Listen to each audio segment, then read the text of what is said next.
My name is Laura Bennett, and I am 28 years old. For the past 4 years, I've been married to Andrew. During that time, I've endured more than my fair share of drama, all thanks to my mother-in-law, Evelyn. From the day we said, "I do," she made it her mission to undermine me at every turn. But nothing could have prepared me for the sheer audacity of her latest stunt. It all began during one of our routine family dinners, a charade where Evelyn loved to pretend she was the matriarch of a perfect household. I was helping clear the table when Evelyn's sharp voice cut through the air like a knife. "Laura," she said, her tone dripping with feigned politeness, "there's something we need to address." I turned to face her, already bracing for whatever ridiculous accusation she was about to hurl my way. Evelyn's pale blue eyes gleamed with malice as she gestured for Andrew to sit down, making it clear this was going to be a family affair. "I've noticed," she began, glancing at Andrew for dramatic effect, "that a significant amount of money has gone missing from the household account." My heart sank. I had been managing all the household expenses for months, something Evelyn was well aware of. Andrew, oblivious as always, leaned forward with a concerned expression. "What do you mean, Mom?" he asked. Evelyn sighed theatrically, as if the burden of speaking such words pained her deeply. "I mean that Laura has been skimming money from the account. I've checked the records, and there are several discrepancies." Her words hit me like a slap to the face. For a moment, I was too stunned to respond. Andrew turned to me, his brow furrowed in confusion. "Laura, is this true?" he asked. I looked between the two of them, my anger bubbling to the surface. "Are you serious, Evelyn? You know I've been paying all the household expenses, out of my own pocket, I might add, because the account was drained months ago." Evelyn's expression didn't waver. If anything, she looked pleased to see me squirm. "That's a bold claim," she said with a smirk. "Do you have proof?" "Proof?" Of course I didn't have receipts for every payment I made. Why would I? I never thought I'd need to defend myself against such a ludicrous accusation. "I don't need proof," I snapped. "Andrew knows I've been handling everything while he's been working extra hours." But Andrew, instead of supporting me, hesitated. "I mean, Mom does have access to the account, Laura. She wouldn't lie about something like this." The betrayal stung worse than I could have imagined. My own husband, my partner, was siding with the very woman who had made my life a living hell since day one. I felt the room closing in around me, but I refused to let Evelyn see me break. "Fine," I said, my voice cold and steady. "If that's what you want to believe, I'll stop paying for anything. Let's see how long this household runs without my contributions."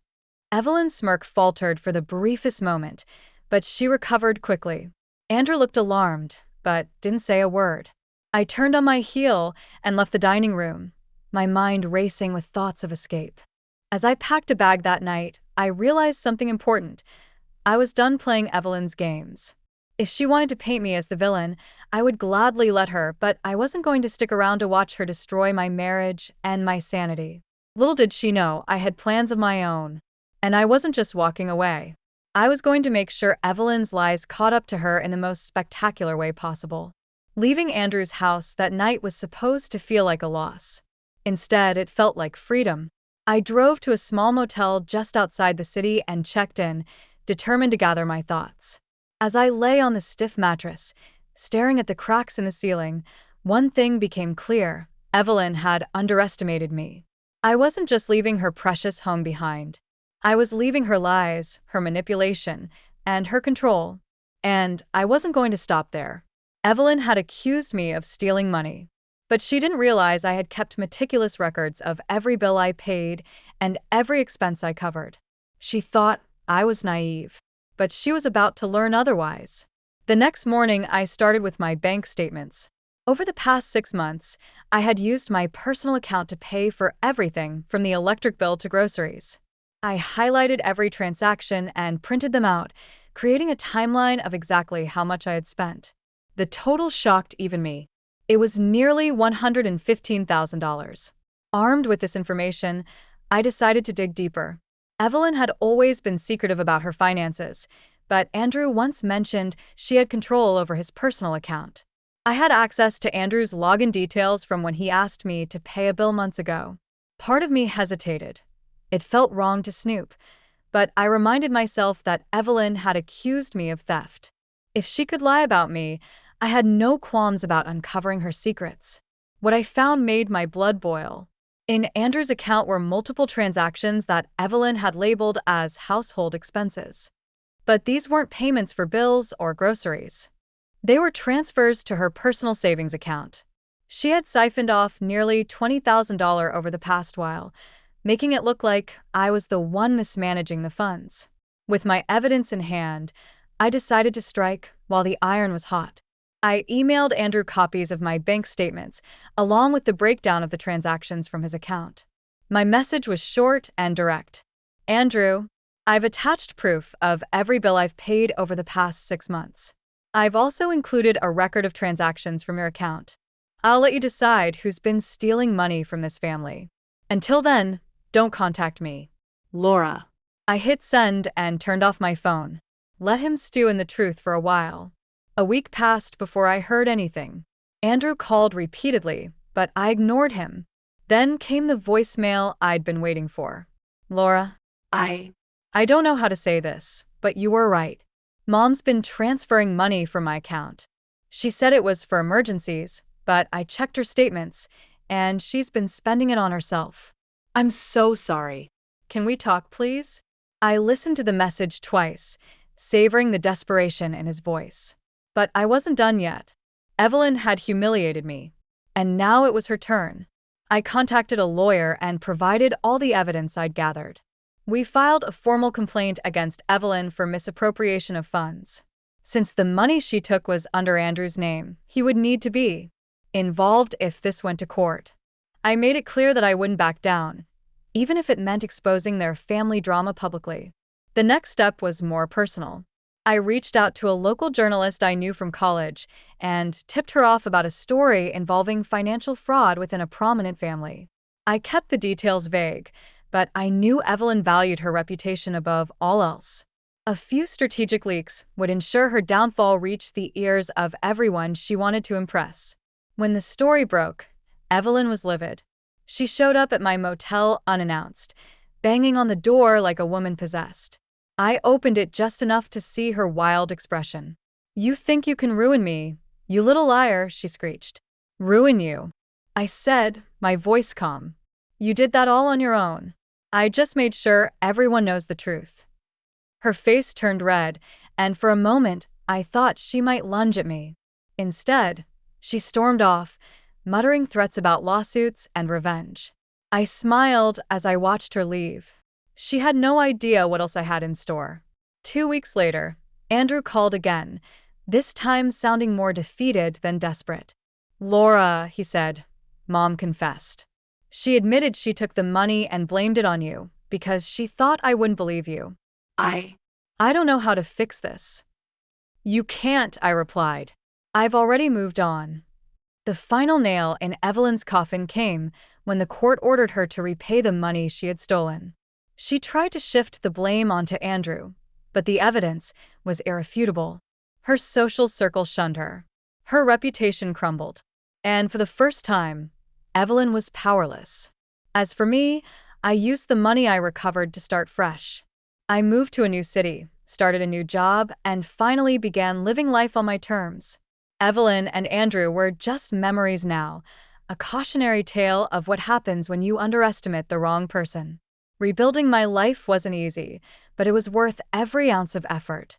I settled into a cozy apartment in Denver, a city far enough away to escape the lingering shadows of my past. For the first time in years, I felt truly free. No Evelyn watching my every move. No Andrew dismissing my concerns. And no toxic household draining my energy. It was just me, my ambitions, and a newfound sense of purpose. I landed a position at a nonprofit organization managing their finances. The irony of it wasn't lost on me. After all, I'd spent months being accused of financial mismanagement by Evelyn. This job felt like poetic justice, a chance to prove my capabilities to myself and anyone who ever doubted me. My coworkers were welcoming, and my boss quickly recognized my knack for organizing budgets. It felt good to be valued for my skills, rather than being seen as a target for blame or manipulation. I was finally thriving. One evening, as I was unwinding with a glass of wine, my phone buzzed with a message from Andrew. Against my better judgment, I opened it. Laura, I'm sorry for everything. I know I should have believed you from the start, but I let mom manipulate me. I miss you. Can we meet to talk? I stared at the message, anger and pity swirling inside me.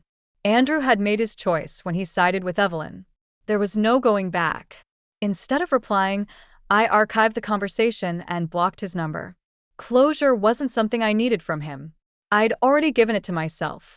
A few weeks later, I heard from a mutual acquaintance that Evelyn's life had spiraled further out of control. The court had not only ordered her to repay the stolen money, but also fined her for fraud. Unable to meet the financial obligations, she had to sell her house and move into a smaller place. Her friends had turned their backs on her, and her social standing, something she had always prided herself on, was in ruins. I imagined her sitting alone in that tiny apartment, bitter and broken, a far cry from the haughty woman who once controlled her family with an iron fist. I felt no sympathy. Evelyn had reaped what she'd sown. Months passed and my life flourished. I'd saved enough to buy a small condo in a quiet neighborhood. It wasn't extravagant, but it was mine, a space I could call home without anyone else's interference. For the first time in a long time, I was truly happy. One day at work, my boss called me into his office. Laura, he said, smiling warmly, we've been impressed with your work. I'd like to offer you the position of finance director. I accepted, without hesitation. The promotion came with a significant salary increase and the validation I had long craved. My hard work had finally paid off. On a rare day off, I decided to visit a local art gallery. As I browsed the exhibits, I heard a familiar voice behind me. Laura? I turned to see Andrew, looking disheveled and defeated. It was clear life hadn't been kind to him since I left. For a moment, I felt a pang of sadness for the man I had once loved. But it quickly faded. Andrew, I said coolly, what are you doing here? I wanted to see you. I've been thinking about everything, and I know I messed up. I don't blame you for leaving. But I missed you. Can we? I cut him off with a raised hand. Andrew, I've moved on. You should too. His shoulders slumped, and he nodded, walking away without another word. Watching him go, I felt nothing but relief. That chapter of my life was over. That evening, as I sat on my balcony with a cup of tea, I reflected on the journey that had brought me here. I had been underestimated, blamed, and betrayed. But I had come out stronger. Evelyn and Andrew had tried to break me, but they had only succeeded in teaching me how to stand tall. Revenge wasn't about destruction. It was about reclaiming your power by walking away, exposing the lies, and building a better life for myself. I had won in ways they could never understand. I smiled as I looked out over the city lights, thinking about the future. My past no longer defined me. It had shaped me, yes, but it didn't control me. I was free to live on my terms, and I intended to make the most of it. For the first time in years, I felt at peace.